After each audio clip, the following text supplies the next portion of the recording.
오늘은 제가 좀 강의 위주로 하느냐고 부모님들의 글들을 많이 못 봤는데, 어차피 또 다시 라이브 켰으니까 부모님들이 또 남겨주시면, 궁금증들 남겨주시면 답변을 좀 드릴게요. 오늘 뭐 긍정적인 훈육에 대한 것도 좋고, 어떤 글을 남겨주셔도 제가 여기에 맞춰서 좀 설명을 드리면 될 것 같아요. 아까 되게 글이 많았는데 다 지금 지워져가지고. 어... 15개월 훈육은 어떻게 시작해야 되는지 궁금하시다고. 하면 안 되는 위험한 행동들을 할 때 햇님처럼 긍정적인 훈육을 하고 싶은데 어떤 방법들이 있을까요? 라고 하셨습니다. 15개월이면은 표정과 목소리로 훈육을 해야 되고 방향 전환을 시켜줘야 돼요. 그러니까 안 되는 모습을 보였을 때, 안 되는 행동을 했을 때 어떤 표정과, 그렇게 하면 안 되는 거야. 목소리도 평상시와 좀 다르게, 이렇게 하면 안 되는데, 이거는 아니야, 아니야 라는 메시지는 줘야 돼요. 근데 바로 방향전환. 다른 쪽으로. 되는 거. 안 되는, 이걸 안 되게 있으면 뭔가 되는 거를 줘야죠. 대안을 주면서, 이거 봐라, 이게 뭘까? 뭐 이런 식으로 하면서 방향전환 시켜주는 거예요. 그러면 아이 입장에서는 이걸 못하게 했으니까 막 울어요. 지금 이 시기 때는. 막 못하게 울지만 부모님이 다른 대안을 줘서 어떻게든 이 아까 맥락 없는 즐거움 있죠. 막 그렇게 하면서 즐거움을 주는 거예요. 이 시기 때는 이게 통해요.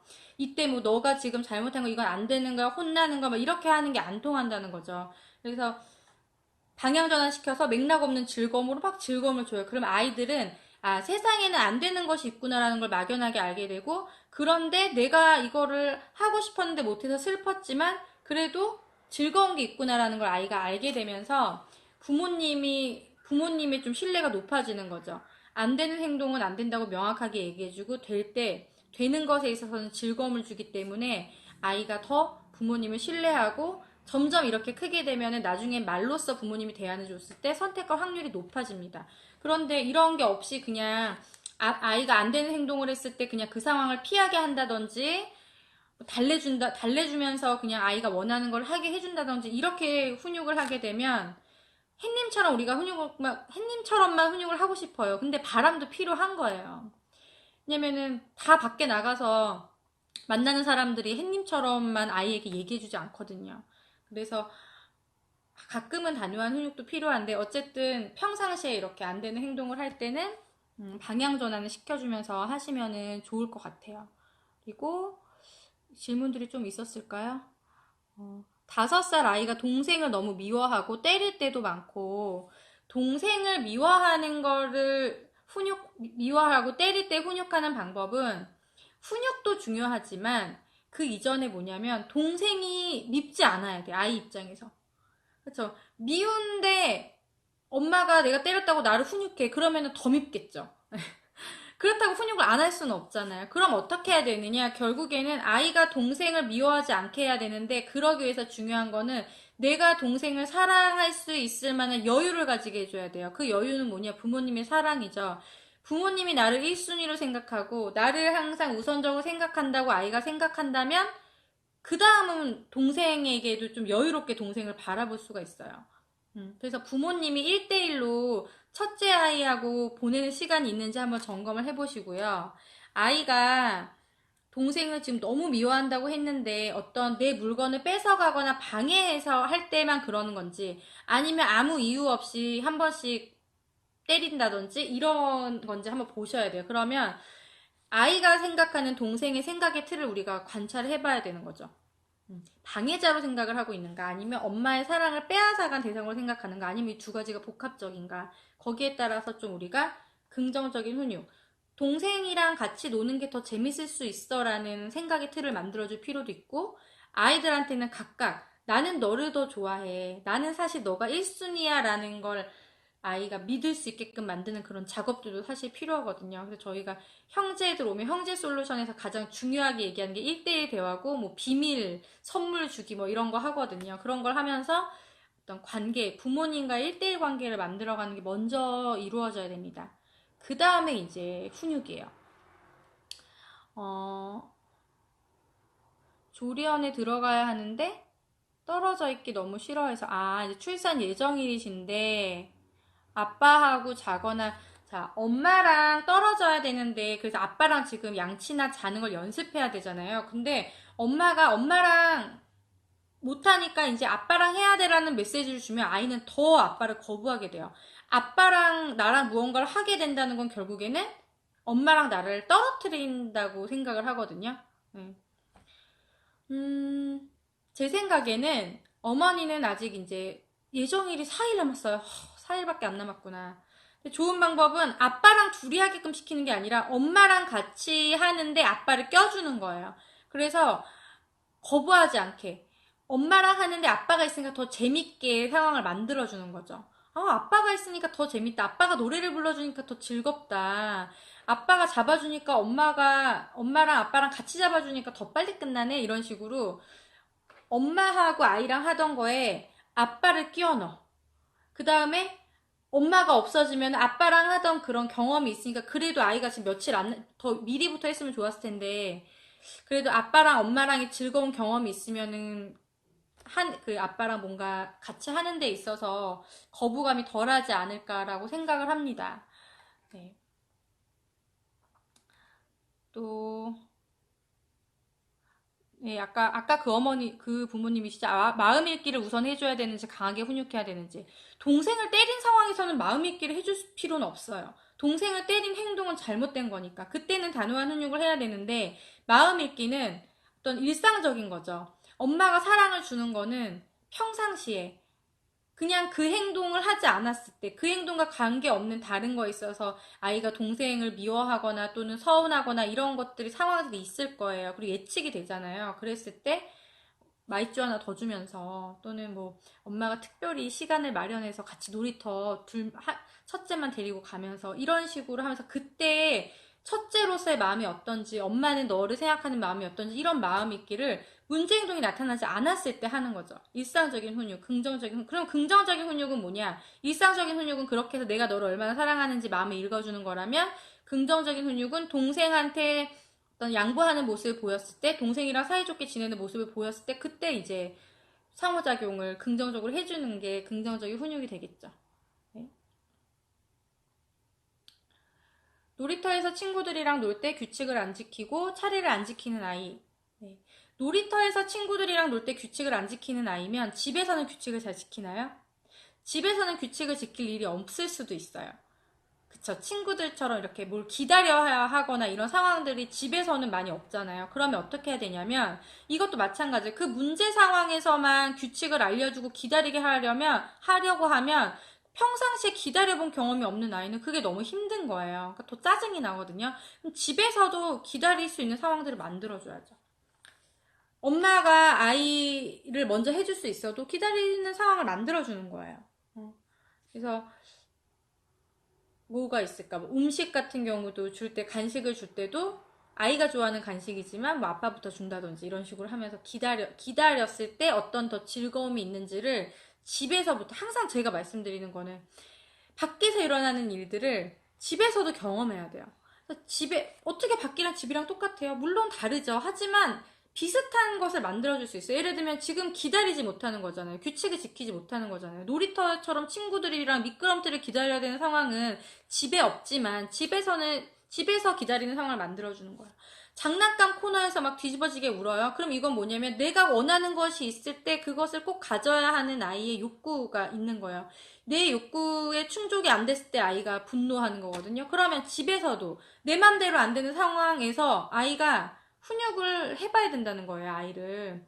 내 맘대로 안 되는 상황에서 부모님이 안 된다는 거를 좀 아이에게 알려주고 아이가 울지 않았을 때 다른 대안을 줘서 선택하게 하고 이런 경험들이 있어야 마트에서 아이가 떼를 쓰는 것도 우리가 다룰 수가 있는 거죠. 네. 상황은 다르지만 다 얼마든지 집에서 우리가 훈육을 할 수 있는 상황입니다.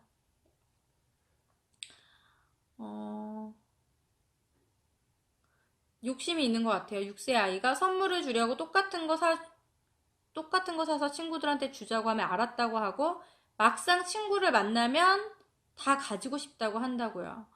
뭐 이거는 자연스러운 거긴 한데 친구한테 줬을 때 좋은 점이 뭐죠, 아이에게? 내가 다 가지는 게 사실 더 좋잖아요. 근데 친구한테 주는 걸 알려주고 싶다면 친구한테 줬을 때 뭔가 아이에게 좋은 게 있어야 돼요. 이거는 아이들은 다 이기적이기 때문에 모든 인간이 그렇긴 하지만 이걸 배우게 하려면 그렇게 해야 돼요. 예를 들면은 친구한테 선물을 주면 친구가 가지고 있는 친구도 너한테 선물을 줄 수가 있어. 너는 지금 똑같은 게 있지만 새로운 핀을 가지고 싶지 않니? 이렇게 얘기해서 엄마들끼리 얘기를 하는 거죠. 친구도 뭐 액세서리를 예를 들면 머리띠를 사오게 하고 우리는 핀을 사오게 해요. 그래서 어떻게 보면은 나만 준 건 아니에요. 교환한 거죠. 하지만 우리는 긍정적인 훈육 오늘 모였어요. 인위적인 성취감. 어, 내가 받았기 때문에 어떻게 보면 준 건데, 그냥 아이에게 나눠준 거에 집중해서 우리가 칭찬을 해주는 거야. 어머, 우리 딸이 예전에는 다 내가 산 거 가지고 싶다고, 그리고 친구한테 나눠주지도 않더니 오늘은 어떻게 이렇게 친구한테 잘 나눠줬어? 친구한테 나눠주니까 머리띠도 선물 받았고, 그치? 이거 내가 다 가지고 싶다고 선물 안 줬으면 이 머리띠는 안 생겼을 텐데, 이렇게 하면서 아이가 내가 물건을 줌으로써, 나눠줌으로써 더 긍정적인 일이 생겼다는 걸 아이에게 확인시켜 주는 거죠.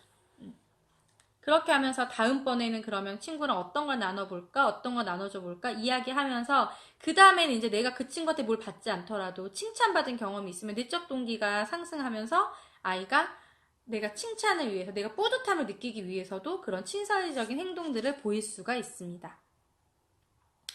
네, 훈마 일기 듣고 많이 좋아졌는데 누구시죠? 누구 어머니시죠? 아이에게 선택을 하게 해주는 거에서 점점 선택권을 제 기분대로 주게 된다. 네. 이런 경우들이 종종 있습니다. 제가 이제 코칭을 할 때 저희가 이제 대화법 안에서 선택권 주기가 있는데요. 이게 지금 어머니가 선택권 주기가 잘 통하니까 엄마가 원하는 대로 지금 이제 선택권을 주게 되는 거예요. 지금 그런 얘기시죠? 기분 좋게 입 닫고 가서, 이거가, 기분 좋게 입 닫고 엄마랑 가서 안고 잘래? 아니면 여기서 계속 있을래? 이거가 어머니 그때 수업 때도 제가 말씀드렸지만, 선택권 주기에서 네 가지가 있잖아요. 그 중에 마지막 단계에서 사용하는 한계 설정이잖아요. 그때도 제가 주의하라고 말씀을 드린 게, 앞에 긍정적인 훈육과 매력적인 대안을 준 다음에 마지막에 이 한계 설정 대안을 줘야 되는데, 이 방법이 너무 잘 통하다 보니까 어머니들이 자꾸 앞에 걸 건너뛰고 뒤에 것만 사용하게 되는 거예요. 네. 그렇게 되면 안 되죠. 네. 어머니가 그러면 어떤 상황에서 이 한계 설정 훈육 대화를 자꾸 쓰게 되는지를 한번 생각해 보세요. 지금 이제 양치하는 상황에 대한 예를 들었어요. 그러면 그 상황에서 어떤 매력적인 대안을 줄 수 있는지, 어떤 긍정적인 훈육을 할 수 있는지를 어머니도 생각을 해야 돼요. 항상 미리 생각하고 이거를 머릿속으로 연습해보고 그 상황에 써야지. 안 그러면 빨리 아이를 씻기고 싶기 때문에 자꾸 잘 통하는 방법을 사용하게 되는데, 여기 아이 중심 메시지도 아마 빠졌을 거예요. 그렇게 되면 아이 입장에서는 엄마가 원하는 대로 나를 조정하려고 한다라고 생각할 수가 있습니다. 왜 엄마 마음대로야? 내가 어쩔 수 없으니까 지금 따라가긴 하지만 굉장히 권위적으로 느껴질 수가 있어요. 제가 아까 주도권 잡기 훈육도 조심해서 사용해야 된다고 말씀드렸는데, 주도권 잡기 훈육으로 넘어가기 전에 바로 직전 단계거든요. 이 한계 설정하는 대안 주기가. 예, 그래서 이거는 정말 아이가 매력적인 대안을 줘도 끝까지 싫다고 할 때 어머니가 쓰셔야 돼요. 네. 어머니의 방법을 알고 계시잖아요. 그쵸? 네.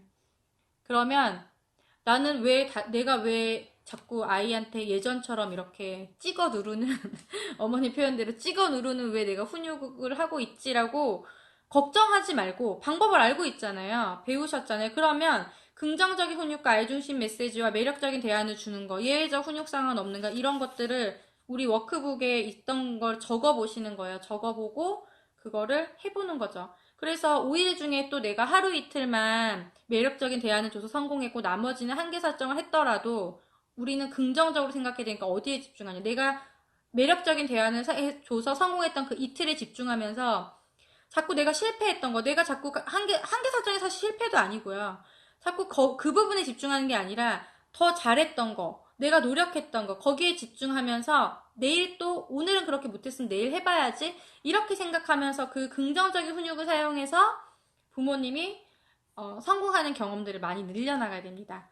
그리고 한계 설정 대화법도 양치할 때만 밤에만 좀 갈등이 심해서 사용하게 된다 그러면 괜찮고요.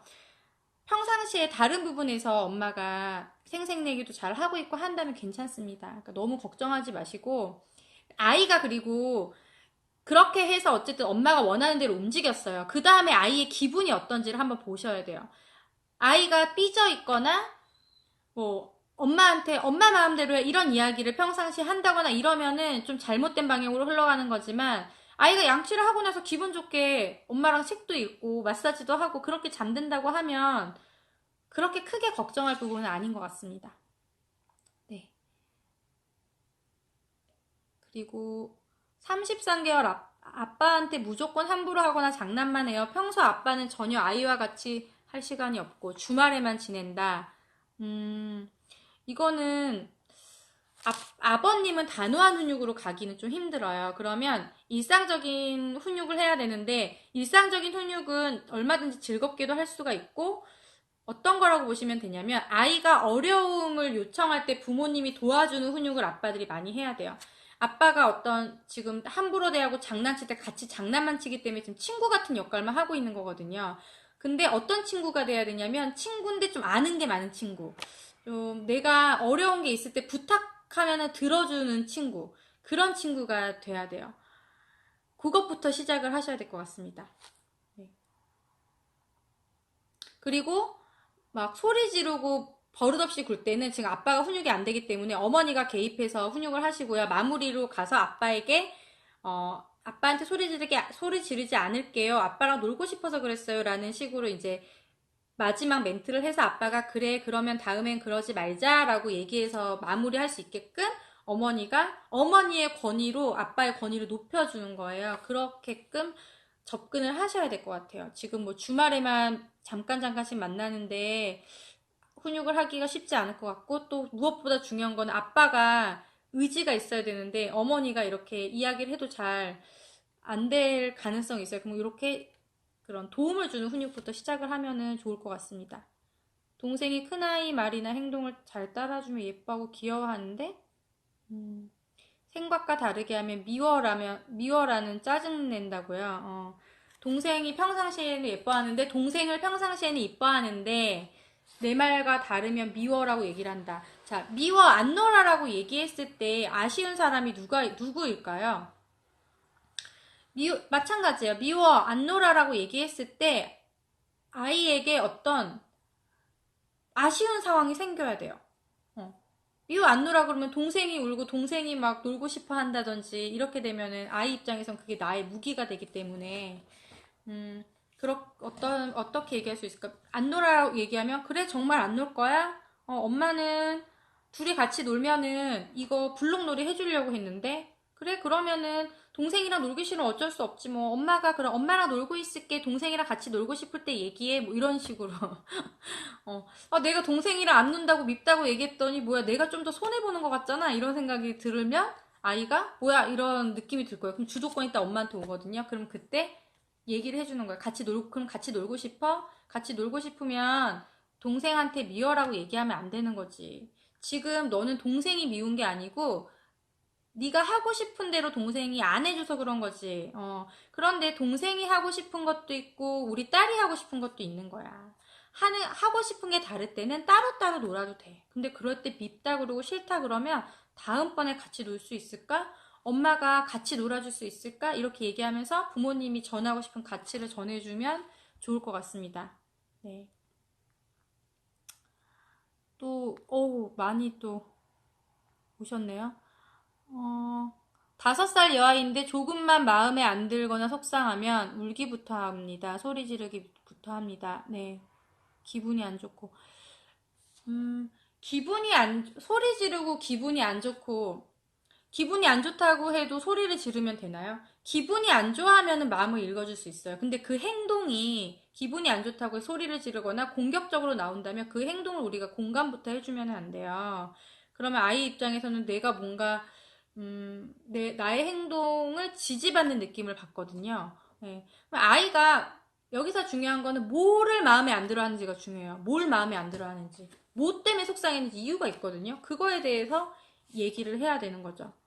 저희가 코칭하거나 이제 우리 훈육 마스터 과정에서도 목표를 세우라 그러면 부모님들이 이런 소리를 지르지 않는다, 뭐 울고 짜증내지 않는다를 목표로 세우세요. 근데 제가 말씀드려요. 그거는 목표가 아니라고. 그러니까 굉장히 구체적으로 잡아야 된다고요. 물론 궁극적으로는 소리 지르지 않고 울고 떼쓰는 걸 줄이는 걸 해요. 저희도 이제 제가 또 이제 코칭할 때도 솔루션을 드릴 때 그거에 대한 이제 훈육법들을 드리긴 하거든요. 그런데 실제 대화를 만들 때는 실제 아이랑 대화를 할 때는 소리 지르지 마. 울음 그침에 안아줄 거야. 이런 게 아이한테 안 들린다는 거예요. 왜냐면 내가 소리 지른 이유는 따로 있어요. 내가 지금 물건을 던진 이유는 따로 있거든요. 그거에 대해서 얘기를 해야 돼요. 이거 그거에 대해서 알아줘야 돼요.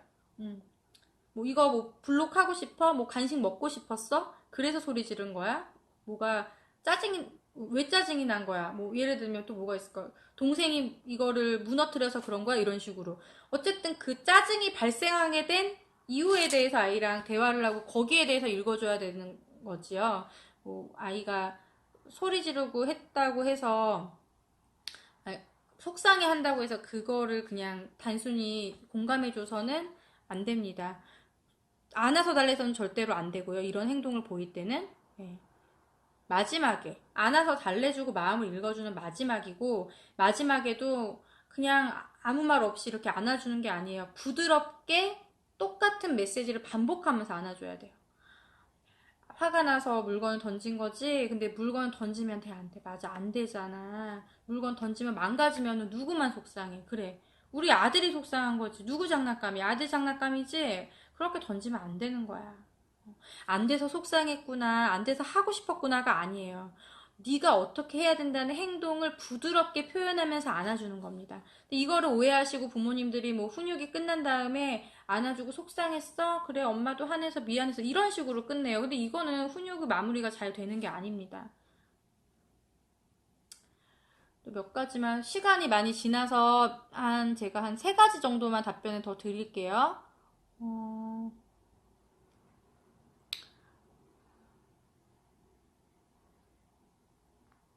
뭐가 있을까요? 또 많이 넣어주셨네요. 전화 코칭도 많이 받으시고요. 예, 해외나 지방에서는 전화 코칭으로, 예, 후기 같은 것도 보시면 전화 코칭 후기도 많이 있습니다. 36개월 아이예요. 아빠랑 잘 놀다가 화가 나면 아빠 얼굴을 때리거나 머리카락을 세게 잡아당겨요. 화가 나면 엄마고 할머니고 야라고 야라고 부른다고. 예. 근데 이런 거는요, 야라고 부르는 거는 사실 중요한 게 아니에요. 예의로 접근을 하는 건데, 야라고 불러도, 야라고 불렀을 때, 이것도 마찬가지예요. 야라고 부른 걸 그렇게 하면 안 돼. 할머니한테 누가 그렇게 얘기해. 이렇게 접근해서는 해결이 안 되고, 왜 화가 났는지 그거를 해결해 주는 거에 더 집중을 해야 되고요. 자꾸 그거에서 벗어나서 아이가 뭐 버릇없이 어떻게 보면 예의 없이 호칭을 부르는 거에 대해서 얘기를 하다 보면 훈육의 본질에서 벗어나는 겁니다. 솔직히 화가 나는 상황을 안 만들어주고 그걸 해결해주면은 그렇게 부를 이유가 없는 거거든요. 그리고 그렇게 하면서 부모님의 권위가 높아지고 말의 힘이 세져야 아이가 야라고 부르는 거에 대해서 단호하게 훈육할 때도 통하게 되는 거죠. 야라고 부르는 거는 그렇게 큰 건 아닌 것 같아요. 그냥 무시하고 그거에 대해서는 얘기를 안 하는 게 더 좋을 것 같습니다. 워낙 예민한 기질이고 낯선 환경에 영향을 많이 받고, 계속 같은 분 것만 제가 읽게 되네요. 친구가 다가와도 잘 안 끼려고 이거 정말 기질이고요. 잘 맞는 친구들이랑 가는 거 아니면 엄마한테만 놀지 않고, 이런 것도 아까 말씀드린 거랑 같은 건데, 다양한 여러 친구들이랑 놀이하길 원하는 거는 부모님의 욕심이에요. 어떻게 보면은. 그러니까 나중에는 물론 놀 수 있는데요. 지금은 자꾸 다양한 친구들이 어울리라고 하는 것이 아니라 한두 명의 친구들하고도 좀 깊이 있게 아이가 사귈 수 있게끔 도와주는 게 필요해요. 그렇게 해서 친구 관계에서 긍정적인 경험을 많이 해야 새로운 친구도 만날 수 있고, 새로운 친구를 만나는 것도 익숙한 친구에다가 한 명 더, 한 명 더 이런 식으로 해서 아이의 기질에 맞게끔 들어가줘야 돼요. 이 또래 관계가 특히 예민한 기질의 아이들, 아까 제가 말씀드렸던 분 같은데, 우리 딸 같은 경우도 그렇고, 한 명 한 명, 한두 명씩 만나면서 그 관계의 질을 높여주는 게 너무너무 중요하고, 거기에서 성공의 경험을 하는 게 필요해요. 그래야 더 많은 친구들이랑 놀이할 수 있어요. 엄마한테 온다고 해서 엄마가 불안해하고 엄마가 친구랑 가서 놀아 이런 식으로 하면 아이의 불안이 더 높아지기 때문에 그냥 또래 관계를 불편하게 생각할 거예요. 왜냐면 내가 할 수 없는 걸 자꾸 엄마가 나에게 하라고 하면은 아이는 더 거부를 하게 됩니다. 네. 그리고 놀지도 않고 심심하다고 하는 거는 그건 진짜죠. 어떻게 놀아야 되는지 모르니까. 네, 그래서 잘 맞는 친구들하고 자꾸 자주 만나게 해주면서 좀 친구 관계를 조금씩 한꺼번에 많이가 아니고 이제 한두 명씩 친한 친구를 부모님이 만들어줘야 돼요. 이런 아이들은. 부모님이 같이 놀이에 같이 참여하면서 친구 우리 아이랑도 상호작용하고 그 친구랑도 상호작용하면서 둘이 긴밀하게 상호작용 안 해도 중간 역할을 부모님이 해주면서 아이가 나 저 친구랑 놀았을 때도 되게 즐겁다라는 생각을 할 수 있게끔 우리가 좀 인위적으로 만들어주는 그런 솔루션들이 필요합니다. 음, 또 볼게요. 잠들기 전에 1시간 반을 어두운 데서 놀다 자요. 안 자려고 하고 심하렵다고 물 달라고 그러면 안 주면 울고 1시간 반을 어두운 데서 놀다가 잔다. 놀다가 자도록 어떻게 보면 허용을 해주는 거죠, 부모님이. 안 자려고 할 때 훈육을 해보셨나요? 부모님이 이건 결정을 해야 돼요. 어두운 데서 놀다가 자는 게 1시간이 길어서 그런 건지, 놀아도 상관없는 건지, 상관이 없다면 뭐 그렇게 놀다 자는 거는 큰 문제는 아니라고 보거든요. 근데 어두운 데서 논다는 건 이제 부모님이 재우려는 시도를 하는 건데 아이가 따라오지 않는다는 거겠죠. 그럼 좀 수면도요, 단호한 훈육은 필요해요. 그리고 자야 지금 몇 개월인지 모르겠는데 자야 할 만한 이유를 만들어줘야 됩니다. 내일 아침에 일어나서 뭘 해야 된다든지 그런 것들을 대화를 통해서 만들어주면서 빨리 자야지 빨리 일어나서 이런 것들을 할 수가 있다는 걸 구체적으로 확인시켜주는 이런 솔루션들을 통해서 아이가 자기 의식적으로 자기가 이렇게 의도적 자기가 의지를 가지고 의지를 가지고 잘 수 있게끔 만들어줘야 돼. 지금 아예 잘 생각이 없는 거잖아요. 그냥 아예 습관이 된 거예요. 이 습관을 바꿔줘야 돼요. 그러면 바꿔주기 위해서는 좀 단호한 훈육과 함께 이런 대화법들이 필요할 것 같아요. 그리고 쉬말이 없다고 물 달라고 그러고 뭐 이렇게 요구하는 것들 자체가 주도권이 지금 아이에게 있는 겁니다. 그래서 잠들 때 말고 평상시에 훈육이 잘 되는지도 어머니께서 한번 생각을 해보시고 평상시에 어떤 아이가 해달라는 대로 좀 들어주는 편인데 잠들 때만 내가 마음대로라긴 하지만 내가 좀 빨리 아이를 재우고 싶다면 잘 통하지 않을 거예요. 그러면 평상시 일상에서도 훈육을 좀 연습을 해서 잠들 때도 좀 적용을 하시면 좋을 것 같고요. 이제 주무셔야죠, 그쵸? 한 분만 더 해보겠습니다. 잘 삐치는 옷에 남아. 그리고 위에 침 뱉고 맘에 안 들면 미는 아이까지 같이 해볼게요. 22개월인데, 침 뱉고 맘에 안 들면 밀어요. 이런 침 뱉고, 밀고 이런 거는요, 긍정적인 훈육도 필요하지만 이것 이전에 단호한 훈육, 주도권 잡기 훈육도 해야 됩니다. 우리가 준비를 해야 돼요. 긍정적인 훈육, 이제 오늘 주제가 긍정적인 훈육이었으니까 여기에 좀 얘기를 하자면 이것도 마찬가지. 어떤 상황이 있을 거예요. 어떤 상황에서 마음에 안 들면 민다고 했잖아요. 부모님들은 자꾸 이게 문제 중심으로 생각하는 거예요. 아이가 공격적인 행동을 보이는 것만 눈에 보이는 거예요. 그럼 왜 그 전에 원인이 된 행동이 뭐였는지를 생각을 해야 된다는 겁니다. 침 뱉고 마음에 안 들면 미는 그 상황이 무엇인지를 우리가 알아서 대화를 해 나가야 되고,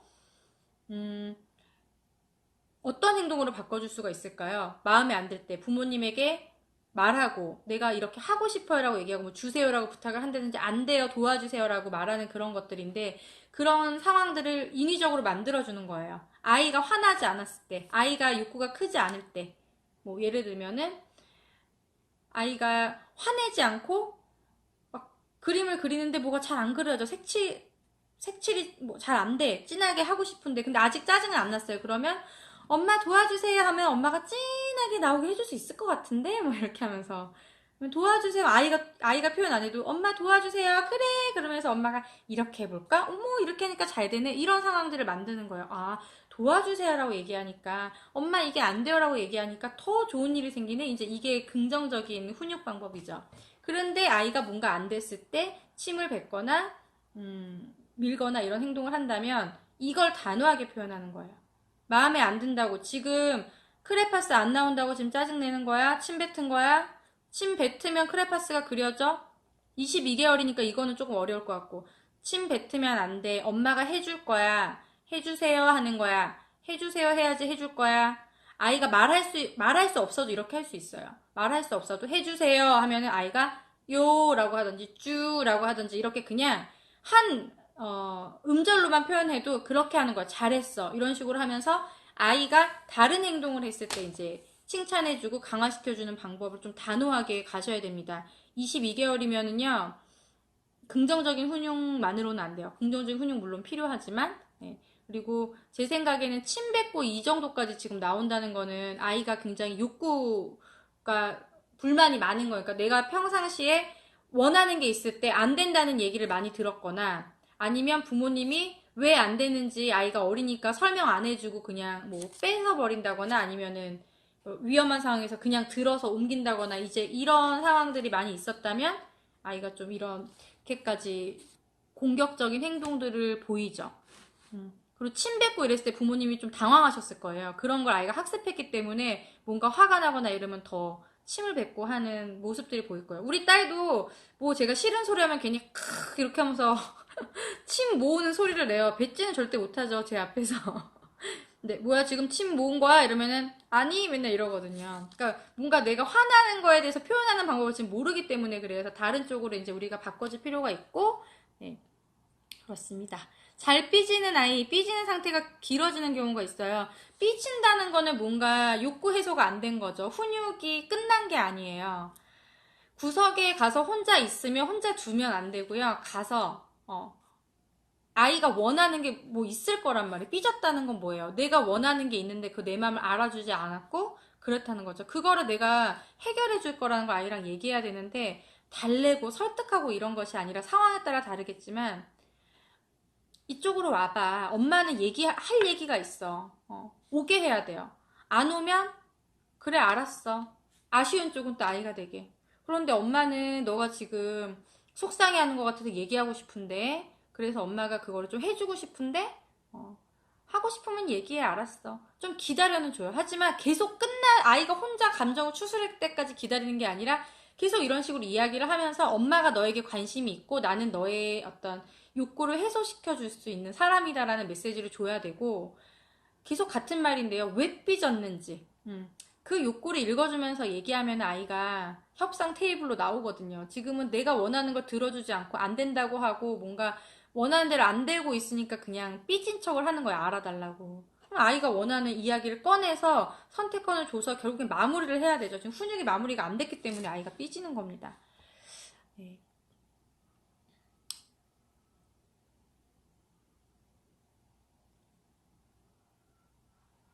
또 질문이 너무 많아서 제가 지금 방송을 끊으려고 했는데 네. 하나만 진짜 하나만 마지막으로 음,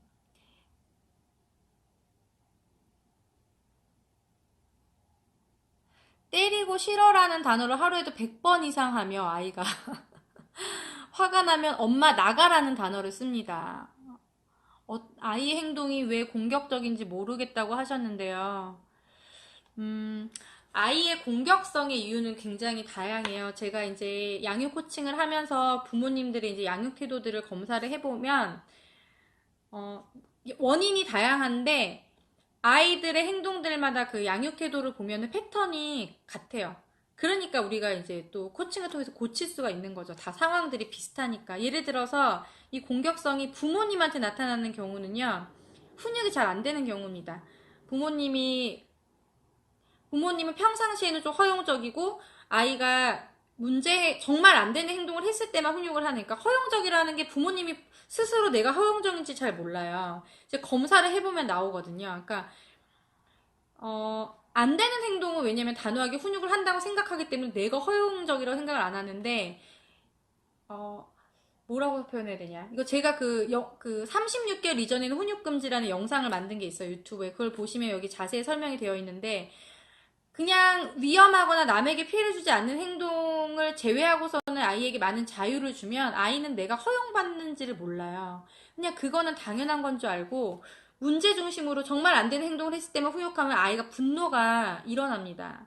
왜? 내가 살아오는 세상은 내 맘대로 할 수 있는 세상이었는데 왜 나에게 안 된다고 하는 거야? 왜 위험한데 올라가지 못하게 하는 거야? 이렇게 생각하면서 부모님이 나에게 훈육하는 그 상황, 안 된다고 하는 거기에만 집중을 해서 내가 굉장히 통제를 많이 받는다고 생각하는 아이들이 있어요. 그러면 우리는 정말 뭐 친구 거 물건을 빼앗았을 때라든지 막 물건을 던졌을 때라든지 이럴 때 뭔가 뭐 간식을 계속 먹으려고 한다든지 정말 안 되는 상황에서만 훈육을 하는 건데 아이는 막 계속 그런 상황이 하루에도 한두 번씩 쌓이다 보면 점점 쌓이면서 분노가 폭발하게 되는 거예요. 그러니까 부모님이 지금 하루에도 100번 이상 싫어라는 단어를 한다고 하는데 정말 100번 이상 할까요? 정말 100번이, 근데 이 정도로 느낀다는 건 정말 많이 한다는 거잖아요. 뭐만 해도 싫어. 싫어. 왜 그러겠어요? 내 맘대로 못하게 하니까. 내 맘대로 되는 게 하나도 없으니까. 엄마가 뭔가 말 시키면은 싫은 거야. 엄마가 뭔가 나한테 오는 거는 나를 통제하려고 하는 거라는 생각을 갖고 있기 때문에 그 생각의 틀이 너무 강하기 때문에 뭔가 좋은 걸 해주려고 해도 싫다고 할 수도 있고 뭔가 훈육을 하려고 해도 처음부터 싫어할 수도 있고 막 내가 화를 어떻게 주체를 할 수가 없으니까 자꾸 그런 공격 행동이 나오는 거예요. 그래서 훈육을 좀 일상적인 훈육이나 긍정적인 훈육이 없이 문제 중심에서만 훈육을 하는 경우 또는 훈육 자체가 너무 안 되는 경우 그런 경우에는 이제 부모님한테 공격성이 나타나고요. 이게 또래 관계에서도 그러니까 원에 가서도 공격성이 막 이유 없이 나타나는 아이들이 있어요. 이런 아이들은 뭘 봐야 되냐면 부모님의 애정성이 낮아요. 부모님이 사랑 표현이나 이런 것들이 낮고 이게 잘 안 되면 거기다가 훈육까지 안 되면 이게 제일 문제가 심각해요. 그러면 부모님한테도 공격성이 나타나고 또래 관계에서도 나타나고. 제가 앞서 말씀드렸던 거는 이제 좀 애정 표현을 많이 하면서 훈육이 잘 안 되는 경우들은 그 훈육이 잘 안 되는 경우는 부모님한테만 좀 많이 나타나는 경우가 있고 부모님의 애정성이 낮으면 막 불특정 다수에게 공격성이 나타나요. 그리고 또 뭐가 있냐면 이거는 정말 저도 코칭을 하면서 알게 된 사실인데요. 원에서는 공격 행동이 나타나는데 집에서는 완벽한 아이들이 있어요. 그러니까 부모님들이 이유를 찾을 수 없는 거예요. 근데 이런 경우가 제가 꽤 많이 코칭을 했거든요. 공격 행동 때문에 많이들 오세요. 왜냐면 당장 막 어린이집에서 친구 때리고 이러면은 그 어머니한테 전화해야 되죠. 선생님한테 전화 오죠. 이러니까 그것만큼 심각한 상황이 없는 거예요. 그러니까 공격 행동으로 많이 오시는데 제일 많이 오시고 제일 많이 오는 것 중에 정말 하나고 쉽게 고쳐지는 것도 공격성이에요. 그러니까 원인이 명확하기 때문에. 그런데 이제 이런 지금 말씀드렸던 원에서만 공격 행동이 나타나고 집에서는 공격 행동이 나타나지 않는 경우에 다 정말 부모님 양육 태도가 어땠냐면 완벽했습니다. 부모님 양육 태도가 완벽했어요. 애정성 높고요. 훈육도 아주 잘하고 있고요. 근데 단 한 가지가 뭐냐면 허용이 너무 낮아요. 허용해주는 게 너무 낮아요. 그러니까 아이 입장에서는 나한테 사랑도 충분히 주죠. 그리고 훈육도 단호하게 잘하고 옳고 그런 게 확실하죠. 그러니까 엄마 아빠 말을 잘 듣는 거예요. 나한테 사랑을 충분히 주고 명확하게 제시를 해주니까. 근데 허용하는 것도 낮으니까 어때? 너무 답답함이 느껴지는 거죠. 근데 그 답답함이 어디서 표출되느냐? 밖에서 표출돼요. 그리고 친구들은 나한테 그렇게 사랑을 부모님만큼 충분히 주지 않거든요. 그리고 이런 아이들의 특징이 원에서 때린다는 건 뭐예요? 선생님이 이 아이를 통제하지 못한다는 거예요. 아쉬울 게 없어요. 선생님한테 잘 보일 이유가 없어요. 그냥 엄마 아빠한테 사랑을 충분히 받기 때문에 원에서도 내가 하고 싶은 대로만 좀 하려고 한다든지 이제 그런 특징들이 좀 보여요. 그래서 허용을 좀 이런 아이들에게는 해주고 선택권을 많이 줘야 되고 성취감을 느끼는 이것도 마찬가지로 긍정적인 훈육을 많이 해야 됩니다. 단호한 훈육은 너무 잘하고 있는데 긍정적인 훈육은 안 하고 있는 거예요. 그러니까 애정성과 또 달라요. 사랑을 표현하는 것과는. 깊이 들어가면 들어갈수록 어렵죠. 네, 깊이 들어갈수록 어렵습니다. 그래서 이 공격성에 대한 원인은 다양한데 부모님이 지금 어머님이 말씀하시는 거는 어떤 내가 왜 이 행동을 하지 않아야 되는지를 아이가 이해하지 못해서인 것 같아요. 그래서 일상적인 훈육, 긍정적인 훈육 좀 많이 해주셨으면 좋겠고요. 네. 시간이 오늘 너무 많이 흘렀습니다. 제가 답변을 다 드리고 싶지만 끝이 없을 것 같아요. 그래서 오늘 영상 일단 저장해 드릴 거고 제가 답변을 보면서 좀 영상으로 만들 만한 거, 답변 영상으로 만들 만한 거 유튜브에 찍어서 올리도록 하겠습니다. 그리고 오늘 영상도 24시간 지나면 볼 수가 없어요. 그래서 제가 편집을 해서 또 유튜브에 올릴 거고, 다음번에는 유튜브에 꼭 성공해서 예, 유튜브로 찾아오도록 하겠습니다. 예, 감사합니다. 이제 아쉽지만 내일 아침에 또 제가 코칭이 있어서 더 할 수가 없네요. 네. 나중에 낮에 또 한번 우리 길게 한번 해보도록 할게요. 어, 더 많은 분들이 참여할 수 있도록 우리 제 인스타도 많이 그 소환도 많이 해주시고요. 그럼 제가 또 라방도 더 자주 힘을 내서 열어보겠습니다. 2시간, 거의 2시간 다 됐는데 같이 해주셔서 너무 감사하고요. 네, 늦게 들어오신 분들은 또 다시 보기 하면서 공부하는 시간 가져보시기 바랍니다. 감사합니다. 안녕히 주무세요.